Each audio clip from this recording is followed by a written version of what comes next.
My mother is an ultra-successful immigrant businesswoman. Your mortgage is going to be less than your rent. You must be joking. Oh, I never joke about business, Mrs. Khan.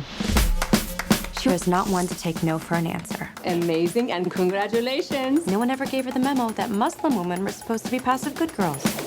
This is my family in a nutshell. The disco king, the troublemaker, JFK Jr. minus the plane crash, the brainiac, the goth, the hippie, the greaser, and the metrosexual. And me. Oh my God, I love drag queens. Oh no, I'm an actor. You're so beautiful until you talk. Where's Layla? God knows. And my dad's about to get a heart. Just immediate family, please. These aren't even all of my siblings. They're like a litter of cats. Usually, the stronger kittens eat the weaker ones. فکر می‌کنی ما آدم خوریم؟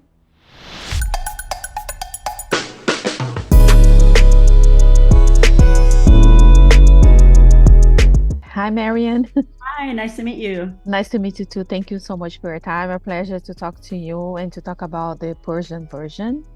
Thanks. And first, I want to congratulate you on the Sundance Awards that you received there for the audience. Like the second time receiving an award like that, I think is very exciting. So I know the story is very personal to you, but what was like, why you want to tell this story right now?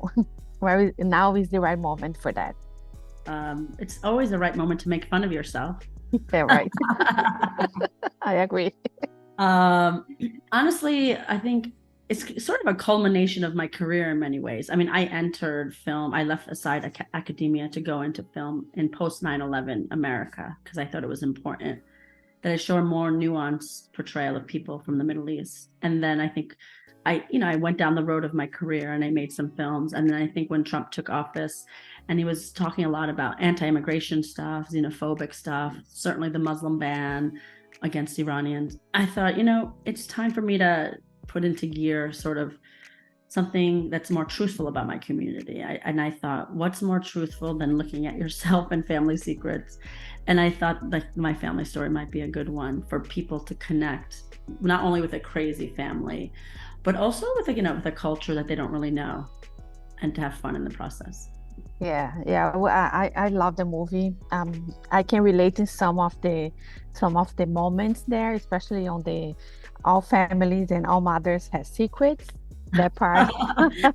I love it how many immigrants, like I just been traveling with the film, and just it's very special to me how many different immigrants relate that's similar to their family, from the Irish to the Dominican to Chinese families. I think there's something about being from two different cultures also. The Brazilians, I'm Brazilian, so. Oh, Brazilian. Yeah.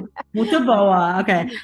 Vou falar um pouco de português. But I think, we all relate to that because it's a country of immigrants. And that's another thing. I wanted to show that this is an American story more than anything else. Because in America, you can come to this country and still maintain your old culture. I think that's not so much the case in other places. For instance, in Europe, it's more of a tension about becoming European. But in America, you can have those ideas. And, I really want to show it truly. It was the great immigrant story I had always wanted to see growing up. Yeah. And to find like the perfect actresses to play. Oh yeah, aren't they great? You pay your mom. They're much better looking than me. Thank God. I learned a good lesson. When I was casting my brothers, I made sure to cast people that were much cuter than them, so that they were very happy. And it's a good strategy. But I think for my mother, the young character of my mother, I really wanted to pick someone from Iran. She's from Iran, and I actually picked a girl who turned 14 during the shoot. So she was the same age my mother was when she married. I think to show how innocent and young she was, I thought casting a 20 or 25-year-old wouldn't be a good idea. I see so many shows where they're in high school, but clearly the actors are 30. Exactly. I know. I think it's disarming to see that, because we judge this character at the beginning of the film. But then when you see all the things she's gone through, you really understand her. And that's part of the idea of the film, is that we judge our families, we judge people so readily about a point of view they have, something they've said, but we're never truly empathetic to understand where they come from. We often think that our parents should understand us as Americans, as people that are born here, but perhaps we should flip that idea and be more empathetic and try to understand all the things and all the places our families have come through to come here.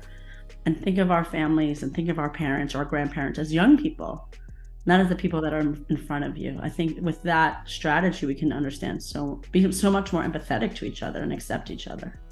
No, I love it. I love it. And like Layla and Niousha, they are like amazing. Layla and Niousha, yeah, they are amazing. Like together, the young kids, the young versions of them. Like you mentioned, the young actress. She's so good. I was like, oh my God, how come that girl? She's never acted before, and she's doing a monologue of 4 pages, all in without any edits, just in one take. She was so amazing. She was laughing. She said, I get in this movie, I have to quit school, get married, and give birth to a child, and I've never kissed a boy in real life.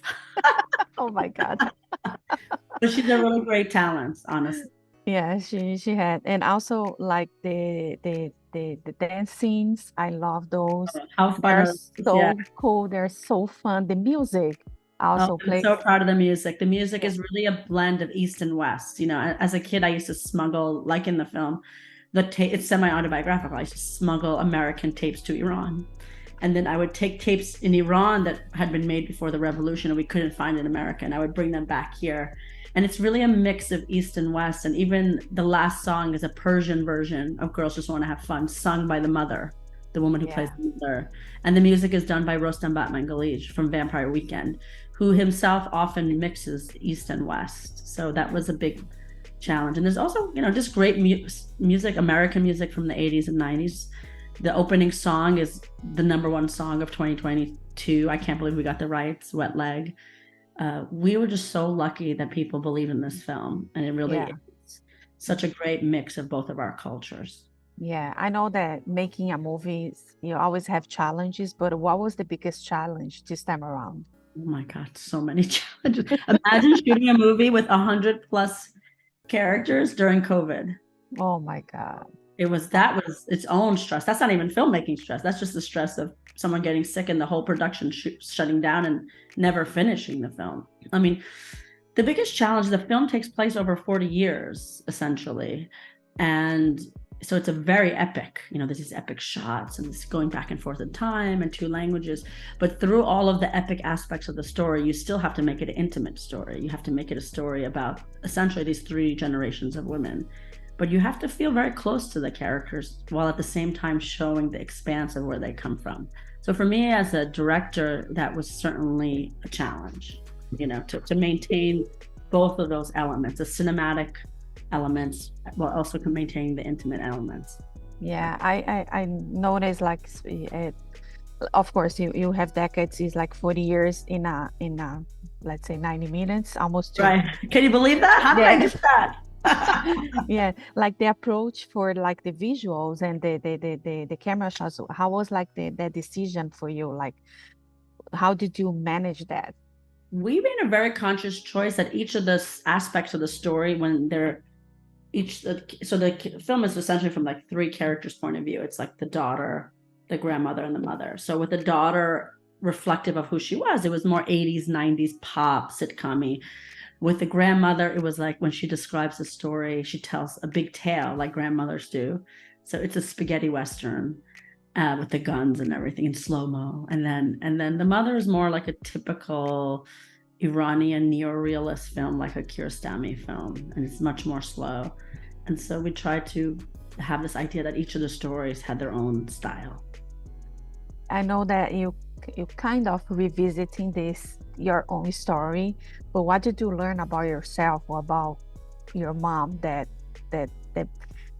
I learned I have a lot more surprised you? I have a lot of issues. Now I think we don't really realize that we're part of history. Like we understand it subconsciously maybe, but when you start to write about the past to understand your present, you realize you are part of a long line, that there is a cycle of trauma and particularly within the female line of what we've gone through, but we don't talk about. And it's interesting to think about how you can end that trauma by naming it, by talking about it, by writing about it in some ways, and how you deal with adversity, and how it reproduces in each generation in a different way by evaluating that. And also thinking of all these characters at their actual ages, not as adults, think of the mother 14 or the grandmother at 31, you know. It was a real exercise in understanding how we're connected. Yeah, amazing. And for us to wrap it up, are you working already in your new project? Always working. Always working, right? You have amazing, like you have circumstance, amazing. The Persian version, amazing. I know that you're gonna have the next one will be amazing too. I'm working on 2 other projects that are based in my culture. One is like a prequel to this, about, again, Layla, but it's more like in the vein of Rebecca. It's a spin on Rebecca. And then I'm also doing a 19th century rock comedy that's similar to the vein of The Favorite. It takes place in the Persian court in the mid 19th century. So that'll be a fun one. So 2 different types of ideas, but still based in my culture. I have a lot of things to mind still. Amazing, amazing. Maryan, I just want to thank you so much for your time. A pleasure to meet you and keep bringing amazing projects to us. Thank you so much. Thank you so much. Wonderful to speak with you. Bye-bye. I have your test results. You are pregnant. I didn't even get knocked up from a one-night stand. You're pregnant by a gay guy. I'm not gay. You knocked up my gay sister. I'm still gay. I just happened to get pregnant. You weren't gay on Halloween. If you ever wonder what it's like running into your ex when you look like Layla? Elena, hi. How are you? Evidently better than you. Ever since you were a kid, there was not one rule you did not want to break. Layla, sweatpants. It's too hot. Don't be a bad Muslim. My daughter plays basketball and my son is a cheerleader. Drinking when you're pregnant, right? بهشون به سلامتی کی عروسی میکنن؟ سوال خوبیه. What are you doing later tonight? How do you say goodbye in Persian? خفه شو. Kafesho, everybody. Kafesho. we were the all-American family. Just trust me on this. We're looking for Layla Jamshidpur. She's in labor. Do you know which room she's in? Is anyone of you the father? I'm the father. Oh, Lord. If you like this video, don't forget to comment, to like, and subscribe to our channel right here.